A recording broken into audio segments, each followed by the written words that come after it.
इस कार्यक्रम के पुण्यार्जक परिवार हैं सौभाग्य कोहिनूर, श्रीमान संजय जैन, श्रीमती ममता जैन, परिवार ग्रेटर कैलाश दिल्ली। सौभाग्य भक्त श्रीमान विजेंद्र जैन, श्रीमती निर्मल जैन, परिवार गुरुग्राम। सौभाग्य भक्त श्री मनीष गोधा, श्रीमती सपना गोधा, गोधा एस्टेट इंदौर। सौभाग्य भक्त श्रीमती कुंती देवी जैन, श्री राजीव जैन, श्रीमती मीनाक्षी जैन, कावेरी जैन, उदय जैन, सिविल लाइंस परिवार दिल्ली। सौभाग्य भक्त Shri Amit Jain, CA, Shrimati Anshul Jain, Anshika Jain, Anuttar Jain, Green Park परिवार दिल्ली। सौभाग्य भक्त श्री राजीव जैन, श्रीमती साक्षी जैन, श्री आयुष, श्रीमती दिशा अगाड़िया, श्री नमन जैन, श्रीमती ईशा जैन, परिवार गुड़गांव। सौभाग्य भक्त श्री आलोक जैन, श्रीमती पायल जैन, कनिष्का जैन, शौर्य जैन, परिवार भजनपुरा दिल्ली।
Dios,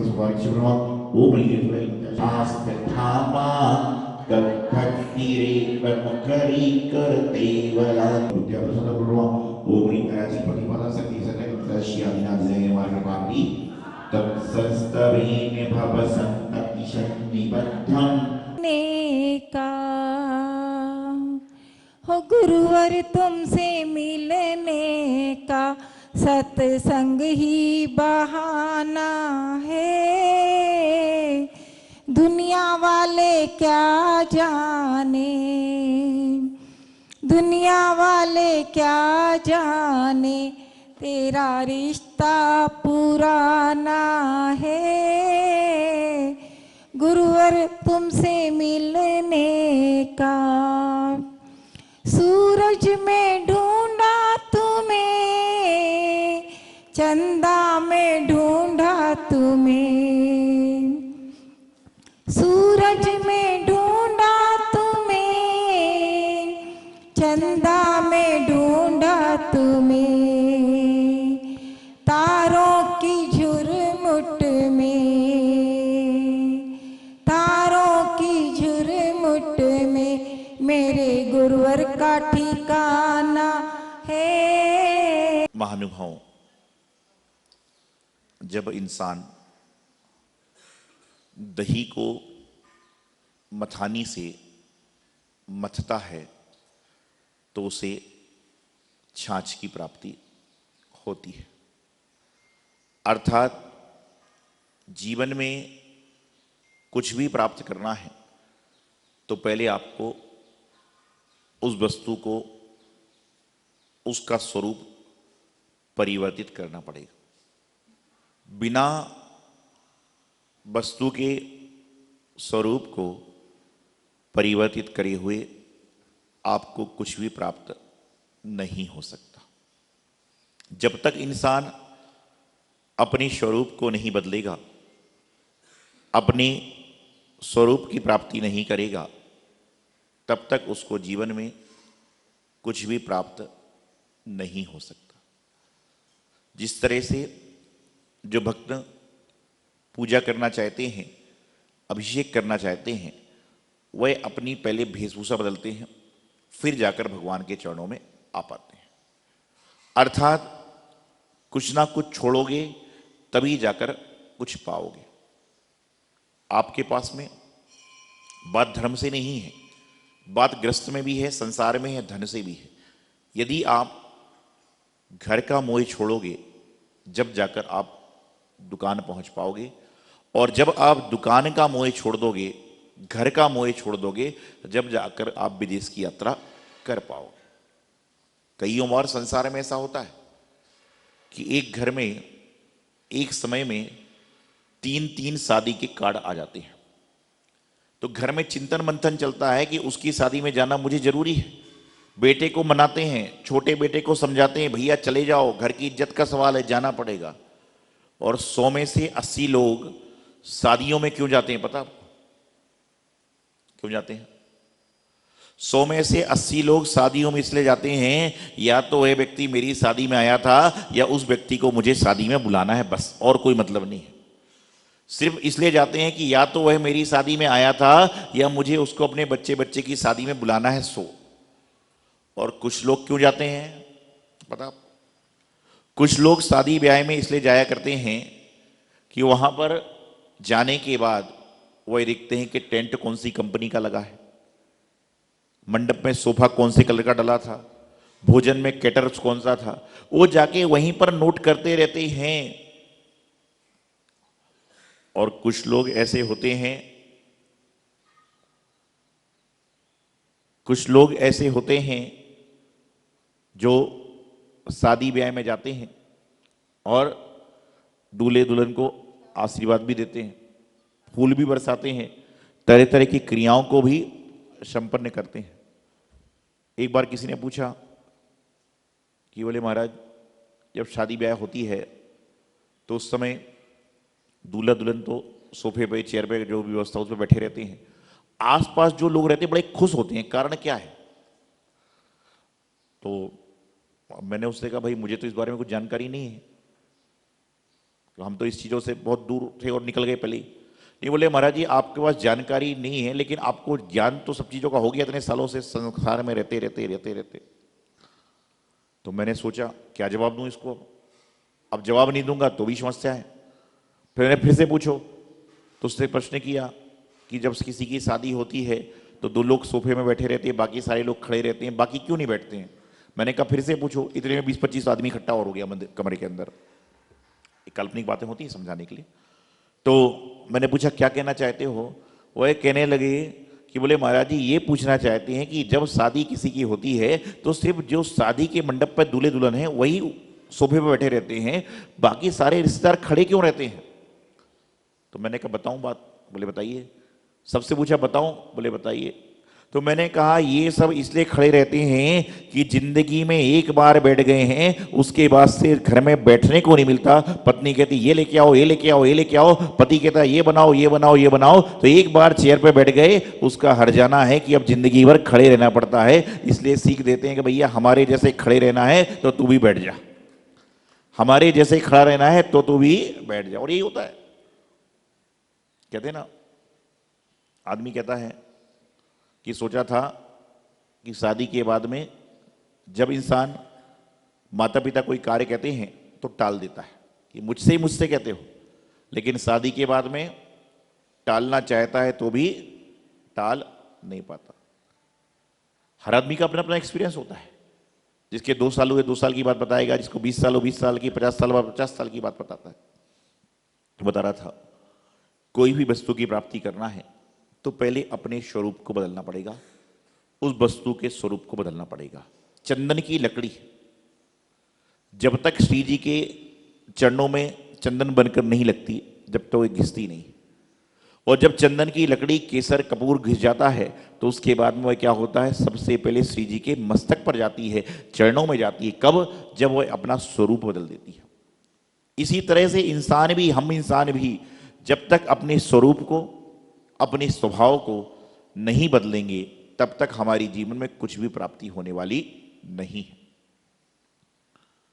आप विचार करें कि जब इंसान चिंतन करता है तो वह चिंताओं से मुक्त होता है, मंथन करता है तो मन की समस्याओं से दूर हो जाता है। इसलिए मैं हमेशा कहता हूं चिंतन करो, मंथन करो और उसके बाद में उसका सार निकालो। लेकिन आज क्या हो रहा है, आदमी चिंतन करने बैठता है तो उसको चिंताएं घेर लेती हैं, क्योंकि दिन भर में इतनी चिंताएं हैं, इतनी चिंताएं हैं, इतनी चिंताएं हैं कि चिंता इंसान की समाप्त नहीं होती। होता क्या है पता आपको? चिंता लिखते हैं तो कैसे लिखते हैं? चा छोटी मात्रा, ऊपर बिंदी, ता और बड़ी मात्रा, क्या बनती है? चिंता बनती है। और जो इंसान ज्यादा चिंता करता है, चिंतन नहीं करता, चिंता करता है, चिंतन नहीं करता है, तो एक दिन क्या होता है, चिंता के ऊपर की बिंदी निकल जाती है। तो क्या बचता है? चिंता के ऊपर की बिंदी निकल जाएगी तो क्या बचेगा? चिता बचेगी। मतलब कि चिंता करते करते चिंतन नहीं किया तो चिता में जाकर सो जाता है और उसके जीवन में कुछ भी नहीं बचता। तो चिता से उठो, चिंता से मुक्त हो और चिंतन करने का प्रयास करो, मनन करने का प्रयास करो, मंथन करने का प्रयास करो। मानसिक रोगी को मन का मनन करना चाहिए। मैं हमेशा कहता हूं कि जो मानसिक रोगी हैं उनको मनन करना चाहिए। क्या मनन करना चाहिए? अच्छी बातें, अच्छे प्रसंग, अच्छी क्रियाएं। मैं बात धर्म की तो करता ही हूं, लेकिन कहता हूं व्यवहारिक रूप में भी मंथन करो। आप जब सोते हैं तो सोते समय यह विचार करो कि हे परमात्मा, आज मेरे द्वारा दिन भर में कई सारे ऐसे कार्य हुए जो मुझे नहीं करना चाहिए थे, और अगले दिन आप वह कार्य करोगे तो आपके मन में क्वेश्चन जरूर आएगा, क्या मुझे यह कार्य करना जरूरी है? कैसे कार्य कर देते हैं आप? एक बार एक चौराहे पर झगड़ा हो रहा था, और जब झगड़ा होता है आज के समय तो लोग क्या करते हैं? आपने कभी झगड़ा देखा? चौराहे पे, रास्ते पे, रोड पे, सड़क पे तो क्या करते लोग? पहले के जमाने में तो लोग बीच बचाव करने जाते थे, और आज के जमाने में लोग सीधा फेसबुक, व्हाट्सएप, ट्विटर चालू कर देते हैं कि झगड़ा हो गया चालू। आज के जमाने में लोग क्या करते हैं, उसको चालू कर देते हैं। तो झगड़ा चल रहा था, और जब झगड़ा हो रहा था तो उस समय बहुत सारी भीड़ जमा हो गई। बहुत सारी भीड़ जमा हो गई, और भीड़ जब जमा हुई तो वहां पर लोग एक दूसरे की बातें कर रहे थे, एक दूसरे की बातें सुन रहे थे। झगड़े का मुद्दा क्या था? तो वहां पर उन्होंने देखा कि दो आदमी झगड़ रहे थे, बहुत जोरों से इधर उधर की बातें आ गई, मैं तुझे देख लूंगा, ऐसा हो जाएगा, वैसा हो जाएगा। तो एक व्यक्ति ने जाकर पूछा, भाई झगड़ा किस बात को लेकर हो रहा है? तो उसने जवाब दिया, भैया हम लोग दोनों सगे भाई हैं। क्या कहा? हम लोग दोनों सगे भाई हैं। तो बोले फिर क्यों झगड़ा हो रहा है? बोले मेरा भाई झगड़े वाली बात कर रहा है। बोले क्या कर रहा है? बोले यह कह रहा है कि जो गाड़ी है उस गाड़ी से इसका बेटा स्कूल जाएगा, लेकिन ये कैसे होगा? मेरा बेटा कॉलेज जाता है, उसको गाड़ी चाहिए। बोले नहीं मेरा बेटा स्कूल जाएगा। वो बोले नहीं मेरा बेटा कॉलेज जाएगा। तो दोनों में झगड़ा बड़ा हाथापाई की नौबत में आ गई। तो उस समझदार ने पूछा, भैया आपके घर में गाड़ी कौन सी है? आपके घर में गाड़ी कौन सी है? अरे बोले तुम गाड़ी की बात कर रहे हो, भाई गाड़ी आई नहीं, हम लोग गाड़ी खरीदने वाले हैं, लेकिन उसका डिस्कस चल रहा है। हम गाड़ी खरीदने वाले हैं, उसका डिस्कस चल रहा है कि गाड़ी जब खरीदेगी, लेकिन हाथापाई अभी से चालू हो गई। इसी तरह से क्या हो रहा है, जब इंसान चिंतन करने बैठता है तो चिंता ही चिंता नजर आती। क्यों? क्योंकि उसने ऐसी ऐसी चिंता पाल रखी है जिसका कोई सरोकार ही नहीं। इस कार्यक्रम के पुण्यार्जक परिवार हैं सौभाग्य कोहिनूर, श्रीमान संजय जैन, श्रीमती ममता जैन, परिवार ग्रेटर कैलाश, दिल्ली। सौभाग्य भक्त श्रीमान विजेंद्र जैन, श्रीमती निर्मल जैन, परिवार गुरुग्राम। सौभाग्य भक्त श्री मनीष गोधा, श्रीमती सपना गोधा, गोधा एस्टेट, इंदौर। सौभाग्य भक्त श्रीमती कुंती देवी जैन, श्री राजीव जैन, श्रीमती मीनाक्षी जैन, कावेरी जैन, उदय जैन, सिविल लाइंस परिवार, दिल्ली। सौभाग्य भक्त Shri Amit Jain, CA, Shrimati Anshul Jain, Anshika Jain, Anuttar Jain, Green Park परिवार, दिल्ली। सौभाग्य भक्त श्री राजीव जैन, श्रीमती साक्षी जैन, श्री आयुष, श्रीमती दिशा अगाड़िया, श्री नमन जैन, श्रीमती ईशा जैन, परिवार गुड़गांव।